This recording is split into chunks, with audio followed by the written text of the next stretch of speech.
Bon, là, on rentre dans la partie des tanneurs. Donc, tout ce qui est cuir.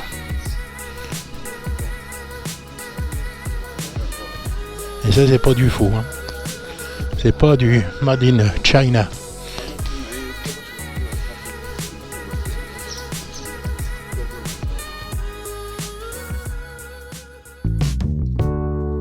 Donc là, on va visiter une tannerie. On monte les marches pour être tout en haut. Avant de visiter la tannerie en détail, avec l'explication du professionnel de la tannerie, une vue sur le... Oh, on a monté, et comme il a dit, l'ascenseur en parle depuis le XIIIe siècle.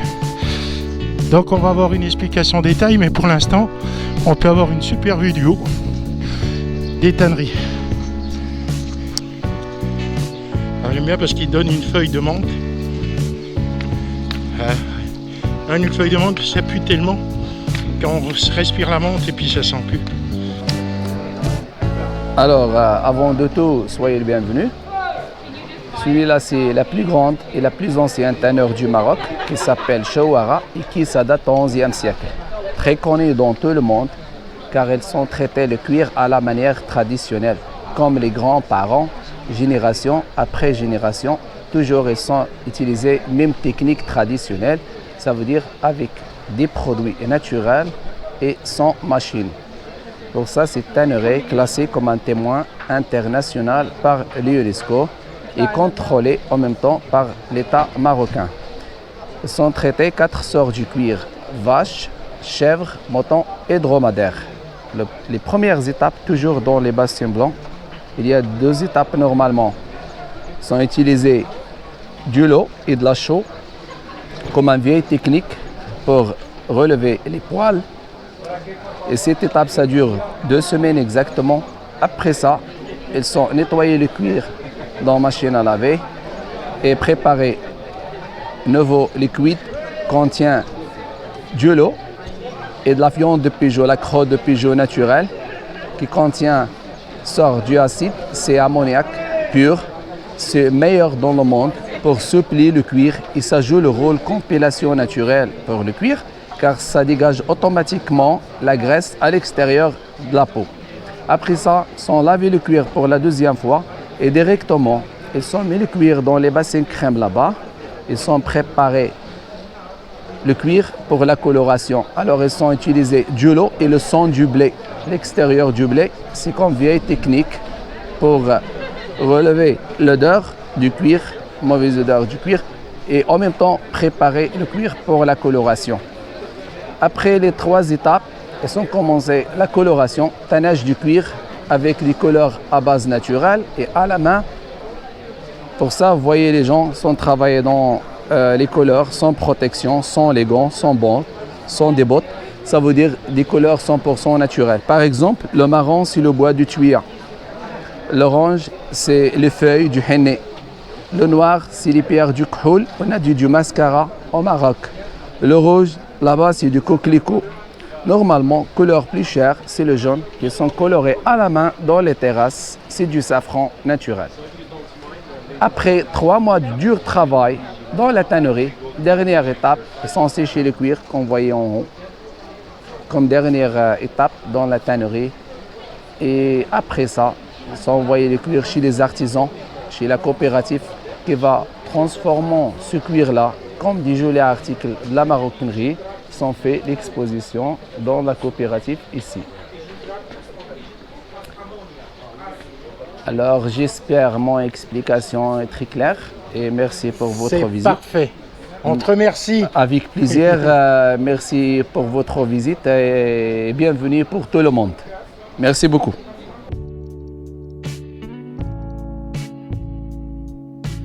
C'est un pouf.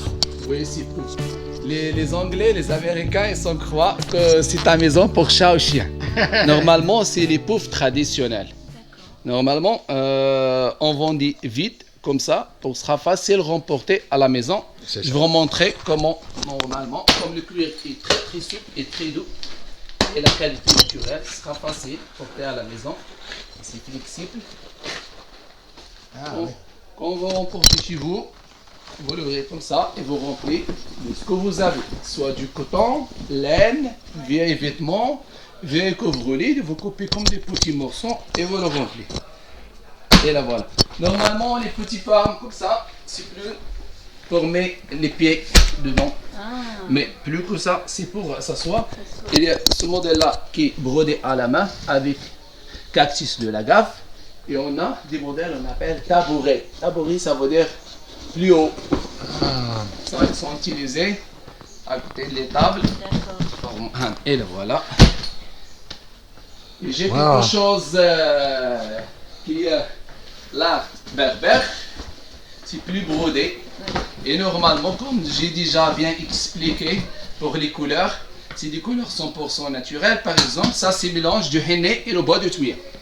Ah ouais, c'est joli. Hein. Ça c'est couleur naturelle, c'est vite.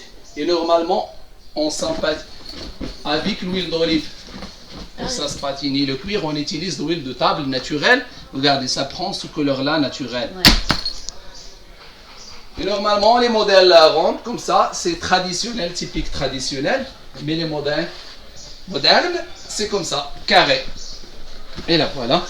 J'ai en plusieurs formes, en plusieurs couleurs. Ouais, ça, ils sont gros. Plusieurs dimensions. S'il vous plaît, maintenant vous avez un temps libre. Considérez la maison comme le vôtre. Merci. Choisissez ce que vous voulez. Et après, on va visiter le coin moderne. Ils sont faits les vestes du cuir. Ah, d'accord. Pour hommes et pour femmes. Et l'avantage pour les vestes du cuir, en cas si vous ne trouvez pas la bonne taille ou la couleur que vous voulez, sont faits sur mesure à 4 heures et le soir délivré à l'hôtel. Impeccable. Merci.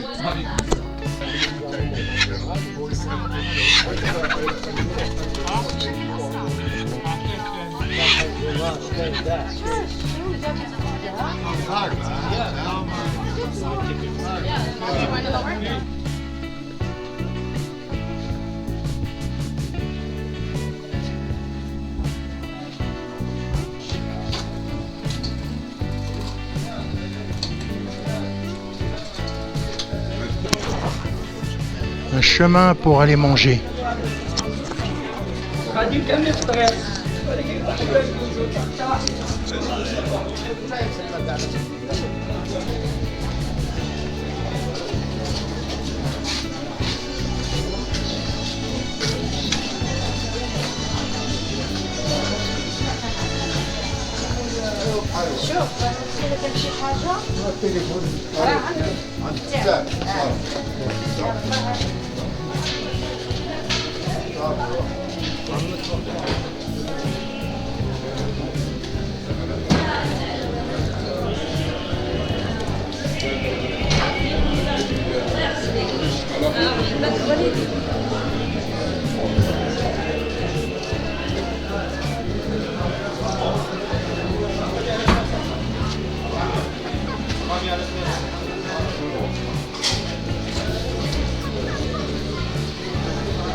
Ça va?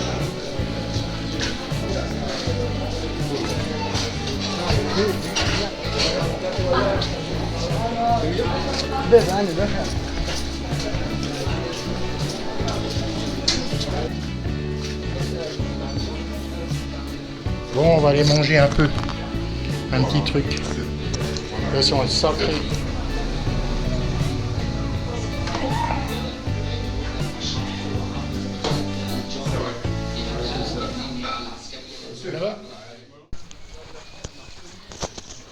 Bon, on va aller voir tout ce qui est bronze et tout ce qui est création de plats et compagnie.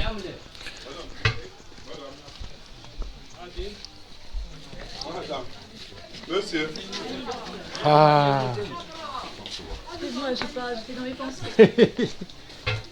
On peut filmer? Ok.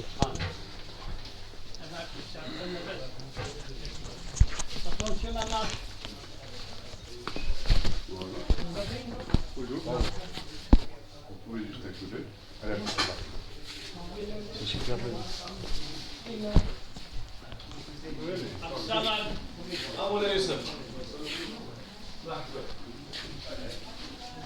S'il vous plaît, la main. On va voir le monsieur, l'artisan qui a sur le téléphone du Palais Royal.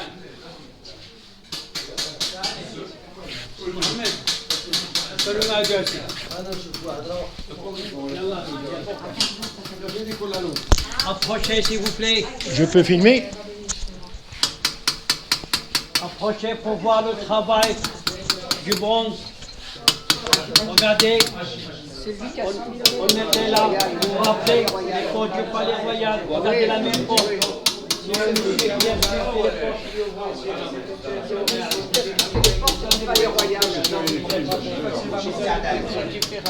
Bonjour. Suivez le monsieur, il va vous donner les explications. Juste un petit moment, s'il vous plaît.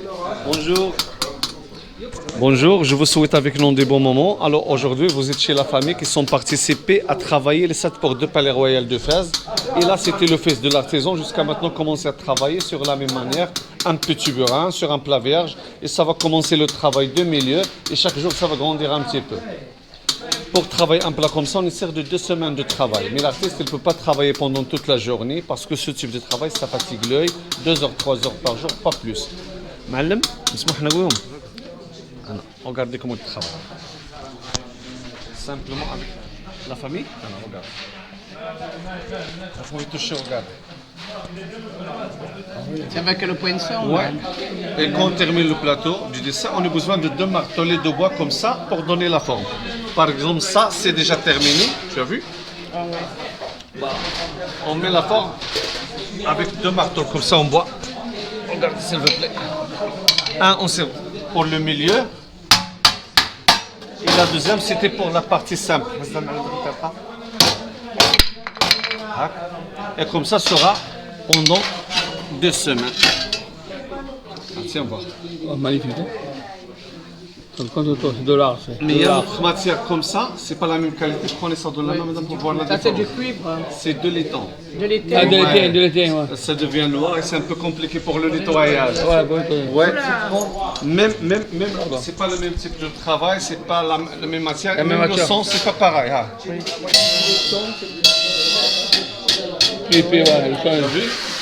Et là, tu sais qu'on est des consommateurs de thé. On a des tailleurs qui sont alimentaires pour le thé. Les tailleurs, c'est un alliage entre argent et cuivre. C'est spécialement pour boire le thé. Ça, on posera sur le feu directement, aucun problème. Mais il y a des tailleurs comme ça, que vous n'avez pas besoin de venir de l'acheter. C'est que de l'étang argenté. Quand vous le faites, ça devient noir. C'est exactement. C'est ça, madame. Alors, on va faire une petite démonstration pour regarder la qualité. Jamais va changer la couleur, ça va rester toujours pareil. Et les autres, regardez comment il va devenir. Pardon? Il devient jaune. Jaune, exactement. Quand elle était jaune, ça c'est de la quantité. Ouais. Ouais.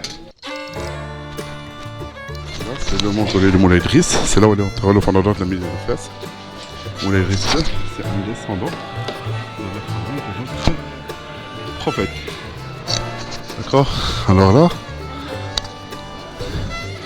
c'est un beau cadre avec la mosaïque,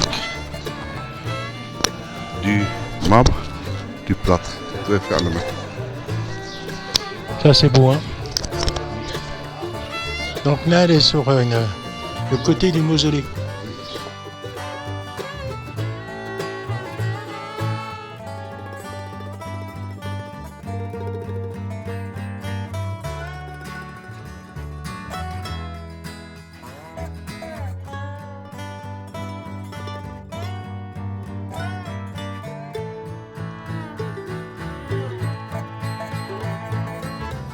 Là, on marche sur le côté du mausolée.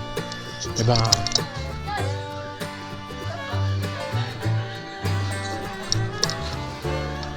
c'est pas mal du tout, hein.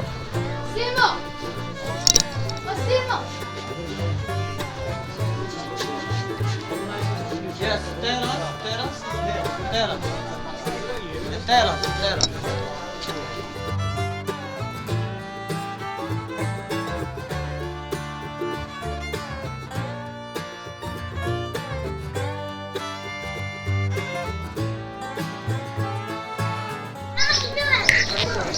Bon, bah, dans la Médina, il y a tout, hein.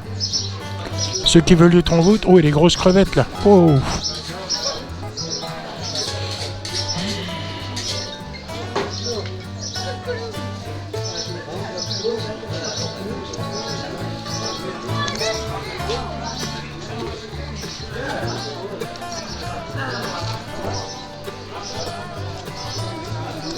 On trouve tout dans la Médina de Fès. Wow.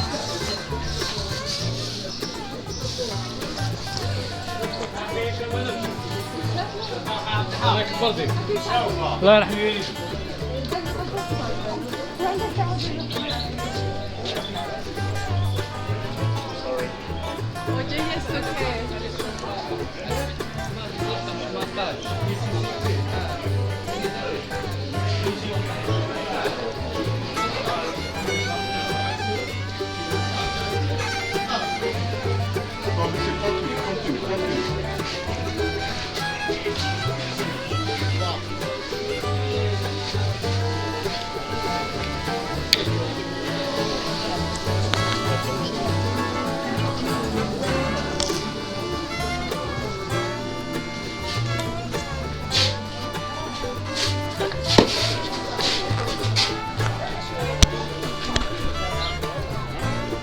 Bon, nous sommes sortis de la Médina de Fès.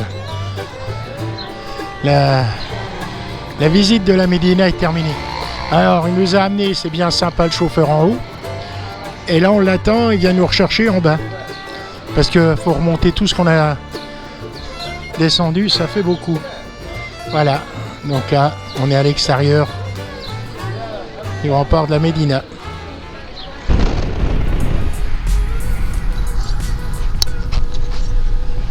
Donc là, on quitte un peu la ville de Fès et on va aller voir les poteries. Et puis ce sera notre dernier point d'arrêt.